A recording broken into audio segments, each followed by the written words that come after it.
함께 모여서 이 세계선교 신문 방송에서 같이 또 예배를 드릴 수 있고 또 이제 자기 자신들의 목표가 있기 때문에 여기서 모두에게 또 이제 말씀을 선포하고 하나님께 영광 올려드림을 감사드립니다. 아멘. 하나님께 기도드리시겠습니다.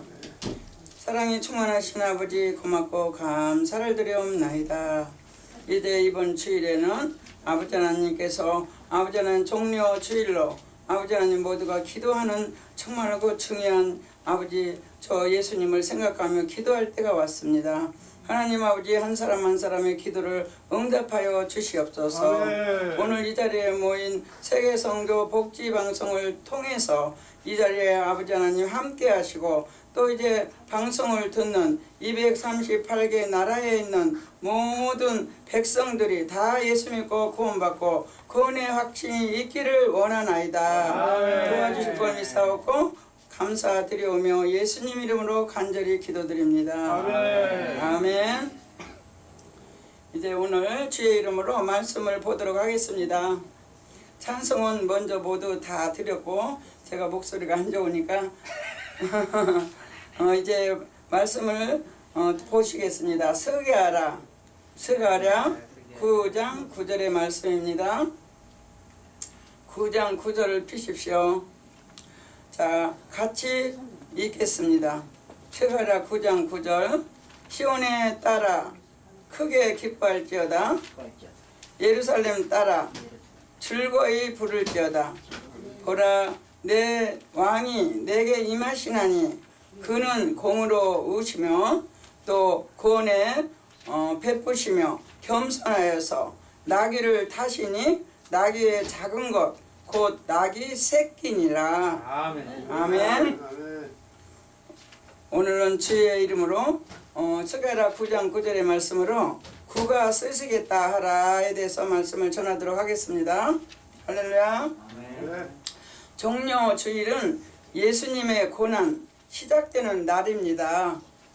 오늘은 이렇게 성경에 나와 있는 말씀을 우리가 전하고 또 듣고 하는 시간으로 갖겠습니다. 종료주일은 예수님의 고난이 시작되는 날인데 종료주일부터 예수님의 마지막 한 주간이 가장 길고 중요한 것입니다. 그 중요한 시간을 우리가 함께 기도하시고 많은 열매 맺기를 원합니다. 성경에는 하나님의 말씀, 기적과 삶이 기록되어 있습니다. 모든 것이 다 중요하지만 십자가가 없으면 이 모든 것이 아무것도 아닙니다. 십자가 때문에 우리가 말씀과 기적과 삶이 그 의미가 있다는 것입니다. 예수님이 마지막 한 주간의 기록은 마태복음에는 전체의 삶, 또 이제 3분지 1로, 마가복음에는 또 5분지 3으로, 또 누가복음에는 전체의 4분지 1입니다. 이렇게 예수님의 마지막 한 주간이 그만큼 중요하다는 증거입니다. 할렐루야. 예수님의 입성은 몇 가지 아이러이가 있습니다. 첫째는 하나님께서 예수님을 통해서 왕 중의 왕의 모습이기도 하고 또 너무나 초라합니다. 구약 이사야에서는 예수님이 고운 모양도 없고 풍채도 없고 보잘것도 없음을 기록하고 있습니다.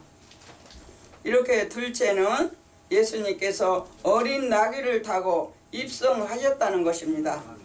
어린 나귀를 탔다는 자체를 기억하십시오. 옛날 성전 장군은 어떻게 했습니까? 큰 말을 타고 마차와 군사를 함께해서 입성하는 것이 일반적이었습니다. 그러나 예수님은 그렇게 하지 아니했습니다. 셋째는 예수님과 함께 입성하는 제자들에 대해서 말씀을 드리겠습니다. 예수님을 따라가는 제자들은 마치 바보같이 행진하는 것 같이 보였을 것입니다. 네 번째로는 그들이 예수님의 입성을 보고 호산나로 찬양을 했습니다. 호산나라는 뜻은 구원하소서라는 뜻입니다. 호산나라는 단어를 말씀드려요. 호산나라는 뜻은 구원하소서라는 뜻이에요. 그런데 예수님은 구원은커녕 군중들이 죽이려고 돌변하는 바람에 십자가에 못 박혀야 했습니다. 얼마나 정말로 힘든 일입니까? 우리를 위해서 십자가에 달리시기까지 하고 우리 죄를 사하여 주시기 위해서 이 땅에 오셔서 고통과 고난 너무 많이 겪으신 우리 한 예수님이십니다. 그 예수님의 고난을 나라고 생각하면서 그때의 시절을 생각하며 예수님을 향해서 이 고난 주간을 통해서 이제 기도를 우리가 종료주일로 이번 주일에는 모두 기도를 단단히들 하십시오. 아멘. 다섯 번째는 어린아이의 환호에 시끄럽다고 불평하는 소리들도 있었습니다. 아무리 봐도 예수님의 입성은 하나님의 아들로서는 너무나 어울리지 않는 모습이었습니다. 왜? 예수님의 입성의 대열에는 어린 나귀를 타고 예수님 계신 곳이 있었습니다. 그 중에는 예수님의 입성은 의미를 모두 알지 못하고 어시되면서 뽐내고 제자들이 그런 자들이 있었습니다. 예수님의 입성에는 모든 예수님은 가장 고운 존재가 무엇인지 아십니까? 고운 존재. 이것은 즉 사람도 아닌 짐승입니다. 짐승이 무엇을 나타내려고 하는 이야기입니까? 큰 말도 아닌 나귀였습니다. 나귀 새끼였어요. 이렇게 다 자란 나귀도 아닌 어린 나귀입니다. 어린 나귀를 타고 예수님이 이렇게 행진을 했습니다. 한 번도 사람을 태운 적이 없는 철없는 나귀는 가장 든든한 존재였습니다. 그래서 이 어린 나귀는 주님이 쓰시기에 가장 적합하게 생각을 하셨습니다. 주님이 쓰시는 존재는 거창한 존재가 아니라 모든 사람들이 겸손한 존재를 가지고 얘기를 하시는 겁니다. 주님이 쓰시는 존재는 거창한 존재가 아니라 하나님의 쓰임받기를 원한다면 하나님이 관심을 두시는 것과 하나님께 관심을 두는 것, 그가 관심을 가져야 하는 것입니다. 이래서 우리 모두가 하나님의 관심에 집중하여서 하나님께 쓰임받는 영광을 누리시기를 바랍니다. 우리가 날마다 이렇게 하나님께 가까이 한다 하지만 예전에 모든 생각과 마음은 우리 예수님을 따라갈 길이 없고 우리가 성경으로서 예수님의 정말 힘든 그 모든 모습을 기록해 놓은 걸 보고 우리는 이렇게 예수님에 대한 환호를 하고 있습니다. 아멘. 이렇게 하나님은 준비된 자를 쓰신다고 하십니다. 하나님은 순결하고 순종하는 사람을 쓰신다고 합니다. 하나님은 예언의 말씀을 이루는 사람을 쓰십니다.